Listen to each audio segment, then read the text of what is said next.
It's her internet. You can't hear her. All right, we lost the end of your question. You want to try again? Yes. Can you hear me? Yep. Yes, I'm Lisa Mills. I was let go by my previous employer, which I felt was unjust. And I filed a claim with EEO, to which I did receive a letter stating that I have a right to sue and I have 90 days to file. And I wanted to know if there's anyone that could assist me with getting legal representation. Okay, when did you receive the right to sue letter? I received it on Monday. Okay. So there are a number of attorneys that, well, first, if any of the attorneys on wants her to reach out to you, you can have her do so. And then additionally, again, if you call William Allen at 877-626-4665. Hello? Yes, I'm here. Okay. You can also reach out to William Allen at 877-626-4651, because basically what you want is someone that works with in the employment law area, and you're at the beginning of your right to sue period. So now's the time to try to speak with somebody and lock them in. And so you should reach out tomorrow to William to try to get you connected. Thank you so much. All right. Yes. Hi, my name is Ryan. I have the first one is I put in a claim against my former employee. However, I had two lawyers. The first lawyer forced my name on paperwork without me knowing. The second lawyer, wanted to negotiate with the judge who is currently moved on the bench. And the defense attorney. And they settled my case without me. In addition, I had to represent myself and had to report to them my second attorney, which pretty much stated that I did not agree with the settlement, but they could move forward with the settlement. All right. What state are you in? I'm in New Jersey.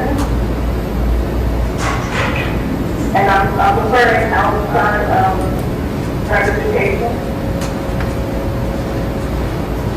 Okay. And when you said you were that they went forward with your settlement, can you just say a little bit more about that if you can? Sure. So they settled my case. I'm more practical of what I was looking to settle on. And they didn't include any of the things that I was requiring in the process. I did my job at making sure that I had all my papers in line and everything. We just, cut it off at a certain time, which I never did that now. And they were supposed to put it in the escrow account in court. However, it wasn't no notification or anything stating it was there. But the defense attorney showed up with some sort of letter stating, oh yeah, that we have the petition said he didn't know how to put it in the escrow account and he didn't know what process was. So this has been, rolled out for some time of time. And they're applying now to the second judge, because I had second judge, about the case. They're trying to force me to take it to the Okay. And so the settlement funds you're saying are being held in an escrow account? Allegedly, I never received any documentation, and when I looked into the court decision, it doesn't show or reflect that these things that we did into it. There was only a letter that from the district attorney himself that stated that it was into it. And that was over a year later. And I presume that the case was in front of, it hadn't been assigned to a judge, and was it in that judge's court that the case was settled? It was initially done behind closed doors with my former attorney, that one, and the secretary and the judge herself, which has been completely moved from there. Her opinion has been revoked. And so, when the second judge came on board, I initially tried to put in rules and information, but they denied it, and so I went to the appeal. But the appeal said that they will hold it, hold up in what the vote that has been made. Okay. Give me 1 second. I'm going to give you a name in New Jersey of an attorney that I want you to reach out to, and you'll have to speak with him to see if he would be willing to help you investigate this.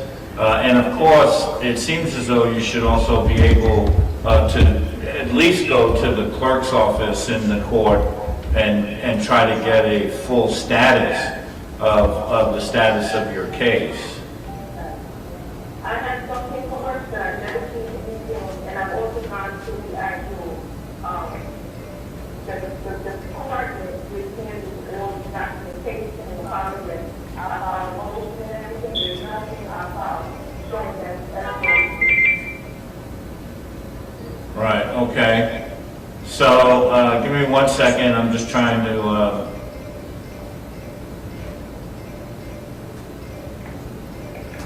okay, so, take this number down. It's, 973 624 7800 973-624-7800, and that is for Attorney Anthony Mack. So you can please call him, let him know that Attorney Hardy asked you to give him a call, and he can advise you. Hopefully, you have to speak with him. But he may be able to give you some direction on this matter. And of course, you should always, if you're not successful in that, then you just should come back to William Allen here in our crisis department at 877-626-4651. Because the information is also in the chat. Thank you so much. All right? Okay. Next up is Karen. Yes. Is she unmuted? Yes, she. Okay, Karen. Hi, thank you. Okay, this is regarding spousal support, and I'm hoping you can assist me or lead me to someone that assists me. I think they'll stay in my home with my estranged husband, and things had turned around like I was a threat to him. And when he had put me out of the house quickly to get help, I didn't return due to, hard abuse. So right now, for a couple of years now, due to his lack of responsibility, I only have my Social Security income, which almost 90% of it goes to take over my head. So I'm looking to get some spousal support after 30 years of marriage, and I'm hoping you can possibly assist me in this. Okay. Anyone want to speak to that initially? David? There you go. Hi, Karen, I'm David Walker. How are you? I'm fine, thank you. How are you? Well, so this is the very personal issue. I don't want to have this discussion in front of all of these fine folks. You just said you were married for 30 years. When did you leave the marital relations home from? We have not resided in the same house, probably for about 5 years. And it was, Are you still married? excuse me? Are you still married? Yes, I'm still legally married. And, that's the issue too, but, Hey, Karen, I'm going to give you my number also. It's not go through it today. I want you to call sometime during the day tomorrow. okay. Okay? Thank you so much. Sure. It's 212 212 947 947. 9416. And I'm sure that there's something that you will discuss and something that I can tell you about to put you on the right track. Okay?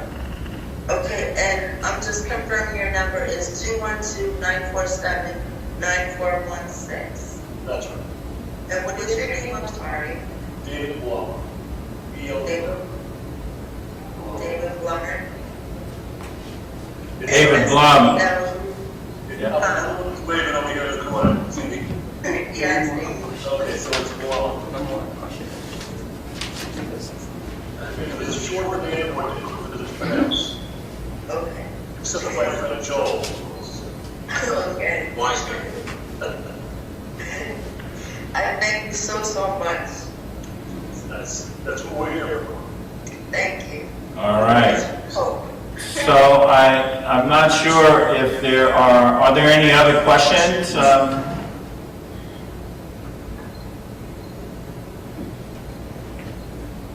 And I'm also asking our staff here. Yes, no questions. All right.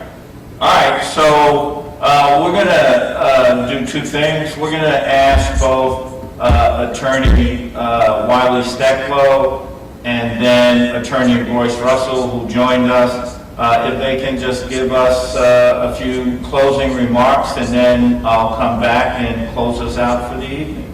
Wiley? Attorney Stecklow? Sorry, I had to mute myself. Great. Again, I'm very happy to be here. I think having this sort of platform, this home that we can all come to once a month is extremely important.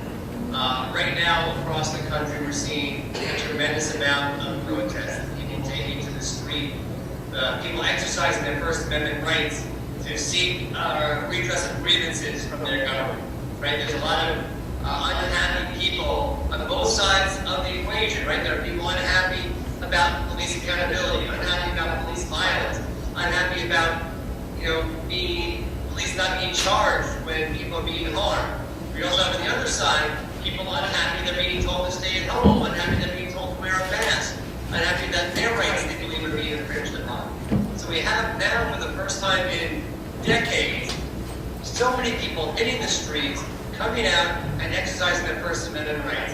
I've been working with a few of the lawyers on this team, as well as many of the other civil rights lawyers in New York, to provide free legal advice to anybody who's getting arrested during these protests.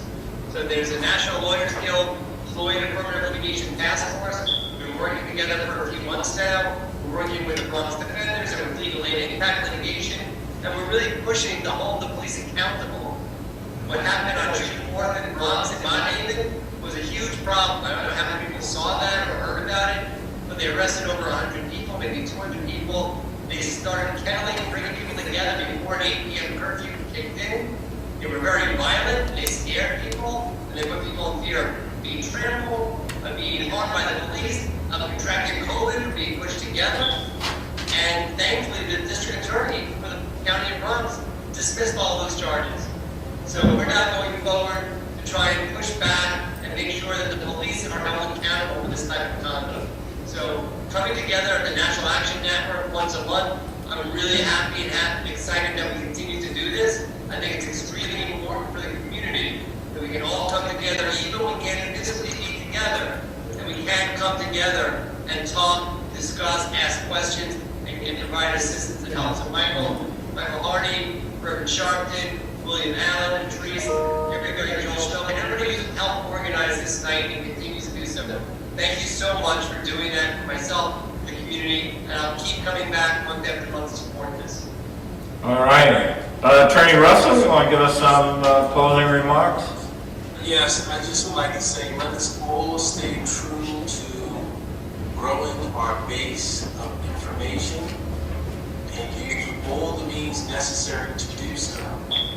And whether it's a legal night, whether it is researching on your own, whether it is doing the research and coming to the legal night to try to verify your own knowledge, self-help is always good help. And the more knowledge you have, the better off you will be. Here's one thing that we know rings true although the person who said it you may not like, is that there is fake news out there. And it comes in the form of social media, and it comes in the form of whatever narrative and whatever station you want to listen to, because every TV station and radio show has a studio.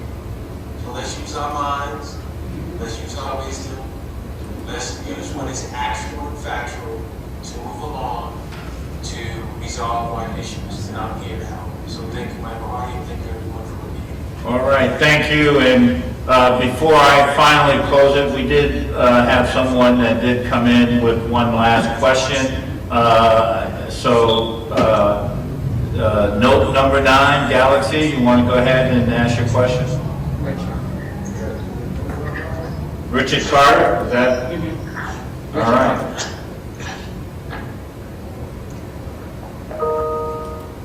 Brother Carter, you want to go ahead? Hello? Yes, can you guys hear me? Yeah, we can now. Hi, how are you? Good. Good. My name is Richard Carter, and listening to everyone's case and discussing in regards of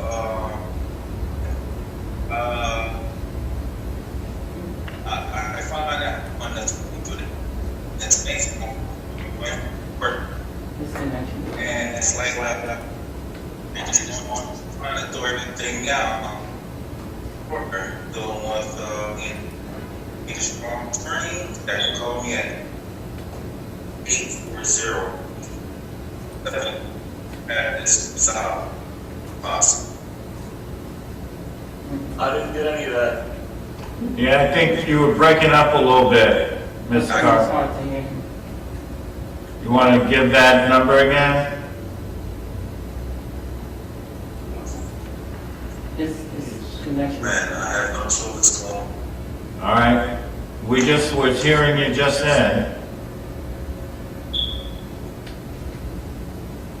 All right. So, Mr. Carter, if you can hear me, please just call the 877-626-4651 number tomorrow morning, and we can. Crisis channel?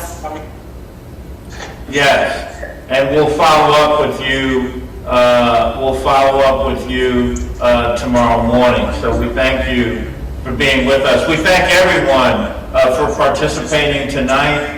Once again, we thank all of the attorneys again who give their precious time to be with us. But more importantly, we thank you, the community, that join us for these legal nights. All of the attorneys show up to be there and make themselves available to you. And so much of what all of us do, including here at National Action Network, we could not do without your encouragement and support. So we thank you. We look forward to seeing you. The last legal night of the year will be Thursday, October 29th. It will be the last Thursday of October, because if it's the last Thursday of the month, it's legal night at National Action Network. And then November, December, we'll take our break and we'll be then back in the new year with a whole bunch of brand new, exciting programs for you and everyone. Hopefully, also being in a new environment, we'll see how this pandemic plays out. So we ask everyone to continue to be safe. Please wear your mask in all of the appropriate places where you go, where you need to do that, and be safe throughout the rest of the month. So thank you for joining us. On behalf of Reverend Dr. Al Sharpton, the chairman of our board, Reverend Dr. W. Franklin Richardson, and myself, Attorney Michael Hardy, we really appreciate you being with us this evening. So take care, and we'll see you on the last Thursday of the month in October, October 29th. God bless you all. Take care. Thank you, Mike. Thank you, Mike. Good evening. Good night.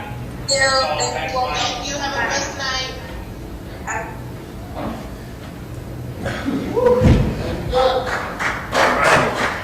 Now, leave me like down. You ended early. Not that early. 8:30. So according to us, our connection.